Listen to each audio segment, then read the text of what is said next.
Have you noticed this? That the more you try to fix yourself, the more exhausted you get. So maybe you've been trying to fix yourself and fix your negative patterns. Like you're trying to stop your overthinking, you're trying to stop the perfectionism pattern, the people pleasing patterns. And the more you try to do it, it seems like an unwinnable battle. And you keep getting exhausted, and these patterns just stay and they keep returning. Why do they happen? Lately, I've been discovering something very interesting, that what if these patterns are not your enemies? We have labeled them as enemies, but what if they are not? What if they are here to actually protect us? This is something that has been changing my life in a completely different way. And this is something that I want to share with you. So let's begin.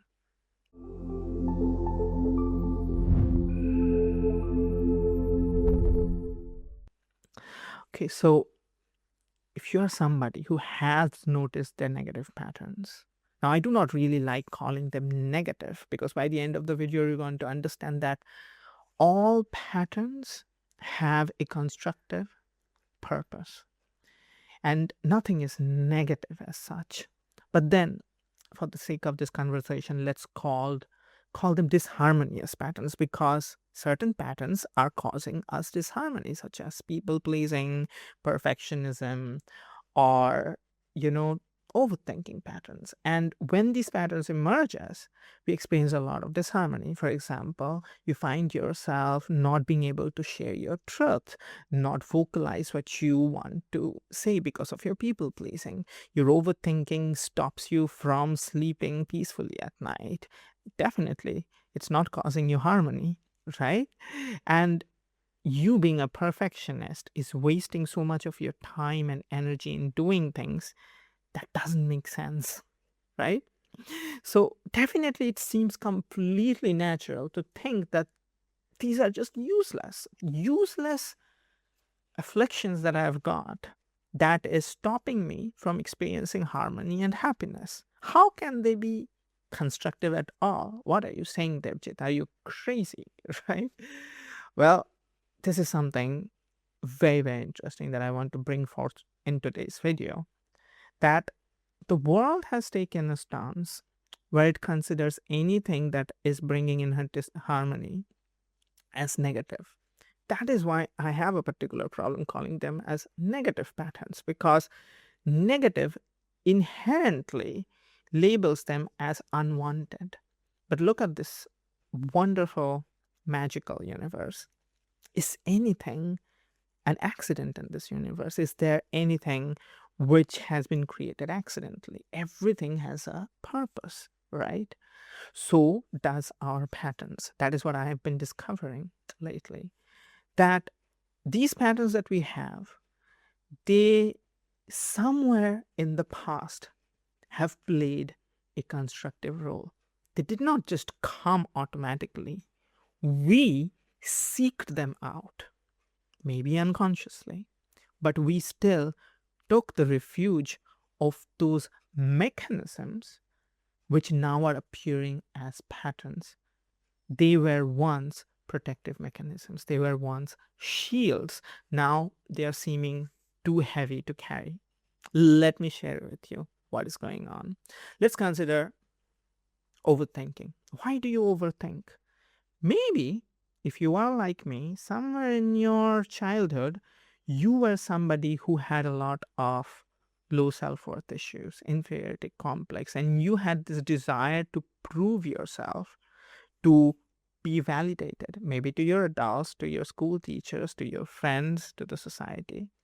And one weapon that you found in your arsenal that could constantly give you the certainty of validation that you needed was trying to have answers to every single question in your head before you do something. So if you have everything in your head beforehand, then you have all the plans and the backup plans and the backup of the backup plan. So you feel safe in your head. So overthinking was your way to have plans and backup plans and backup of backup plans so that you can feel safe in your own head from the uncertainty of the world. Now, that same overthinking pattern is causing you mental chaos and disharmony and stress and headache, and you think it's a useless pattern. Once it was your way to navigate the world. What about your people pleasing pattern if you have one? I have it. So, and I have inquired about it in my meditations and inner work. What I have been discovering lately is people pleasing has been my way, my protective mechanism that allowed me to connect, not necessarily connect, but, you know, to stay with the society, to have friends, to have people who would still talk with me or interact with me in a world where I always felt that I don't fit in. So I was a sensitive kid. I was a highly sensitive kid. I had, a whole lot of spiritual, you know, stuff going on when I was a child. And none of the things that I was going through was relatable to anybody who was in my age group. And I was too weird. And in order to have any connection and friend and to be accepted, my mind sought the refuge of people pleasing so that I was accepted, I was taken in a group and be part of something. Anyways, I had very less friends. So I recognized, man, that was my unconscious way of being part of the society, people pleasing. It was not that bad at that time. If there was no people pleasing at that point of my life, I would be left alone of, be out of every single group. And that would have been horrible for just a child, even as an adult growing up. Human beings need tribes, they need social approval to do basic things in their lives, even. So that was my way out. When it comes to, let's say, my perfectionism was always about being afraid of seen as not good enough. So I worked and worked and overworked on trying to get something perfect because I wanted to be sure that I would be validated.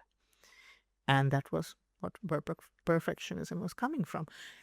Now, if you look at this, all of these things were once protective mechanisms to keep us protected.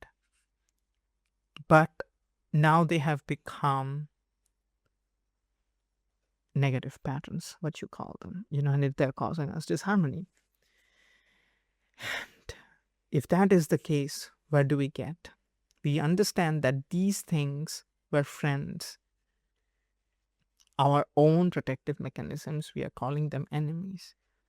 And that is why we are fighting a losing battle. Whenever we try to dissolve our negative patterns, so-called negative patterns, whenever we try to battle them out, defeat them, we are battling with our own protective mechanisms. We are never going to win. And we are going to get exhausted. That is precisely why you have been feeling that this is like an endless, futile battle. And the world, especially the self-help world, keeps urging us to recognize these patterns and end them. It's never going to work. That is what my perception is. So what are you going to do? It's not about ending them. It's about restoring harmony, which is the essence of all inner work. I teach inner work so that you can bring inner alignment and inner harmony within. And the idea is not to battle them out, not to defeat them, not to get victory over them, but to become friends with them again, to communicate with these patterns, to understand what are they trying to tell us. If you sit with your own perfectionism, just like me, you might recognize in those moments when you notice you are having perfectionist tendencies, what is the hidden fear that is trying to come out? What is pushing us towards that thing? If you sit with a people pleasing and feel the emotions that arises, and instead of running, experience it, it might just communicate to you the heart and the source of it and what it's trying to protect. If you sit with your overthinking, instead of trying to stop the overthinking process, you might just notice that you are trying to overthink because somewhere you do not feel safe without overthinking. This is what the heart of inner work is. This is something that I help my clients go through so that they can experience inner alignment and inner harmony within. Inner alignment is not about winning over your patterns. It's about understanding. It's about connecting. It's about re-establishing friendship. So if what I have shared with you has resonated and has helped, then let me know in the comments. And if you want to know what is the essence of inner work, how to understand, communicate, and re-establish friendship with your own inner self so that you can experience inner harmony and live in alignment with your purpose, then do consider subscribing for my free newsletters where I share in depth about this. I send my newsletters once a week, and if you want to experience them, sign up for them. Link is in the description of this video. And if you have resonated with this video, consider giving this video a like. I would really appreciate that, and hope to see you again soon. Bye bye.